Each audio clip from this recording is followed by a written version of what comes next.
Expect చేసే విధంగా ఏమన్నా స్టోరీ గురించి అంటే ఫ్రెండ్షిప్ గురించి కదా బాగుంది. అంటే ఇది కన్నడ ఉగ్రం రీమేక్ అని చెప్పేసి అంటున్నారు, ఎంతవరకు సినిమా చూస్తే అర్థమైంది. సినిమా చూసారు అంటే ట్రైలర్లో అంత పసలేదు, మొత్తం సపోర్ట్ ఉందని చెప్పేసి ఫ్యాన్స్ కూడా ఫీల్ అవుతున్నారు. అదే లేదు ట్రైలర్ బాగుంది. ట్రైలర్ బాగుందా? ఓకే. అంటే ఈ ఫ్రెండ్షిప్ ఎంతవరకు వర్కబుల్ అవుతుంది అని ఎలా జరుగుతుంది? సినిమా చూస్తే అర్థమైంది కదా, వాళ్ళు విడిపోతారు లేకపోతే కలిసి ఉంటారు. మీకు ట్రైలర్ అనిపించింది? నాకైతే చాలా బాగుంది. ట్రైలర్ బాగుంది. శ్రీజాస్ గారి క్యారెక్టర్ ఎలా అనిపిస్తుంది ఈ సినిమా? ఓకే. ఫైనల్గా సినిమా ఎన్ని కోట్లు కలెక్షన్ చేసింది అనుకుంటున్నారు బిజినెస్ పరంగా? ప్రభాస్ రేంజ్ని పట్టుకొని.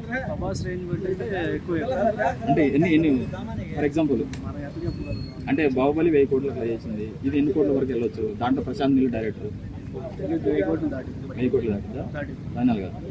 ఓకే. కదా డైరెక్షన్.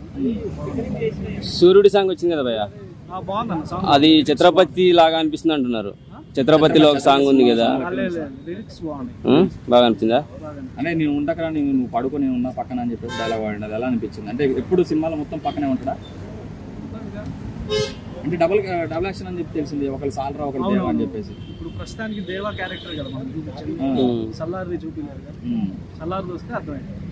టీజర్ లో జస్ట్ పిడికిలి చూపించారు, ట్రైలర్ లో 2 minutes తర్వాత వచ్చాడు, సినిమాలో కూడా స్టార్టింగ్ 20 minutes వరకు కనపడరాడా అని ఒక టాక్ ఉంది.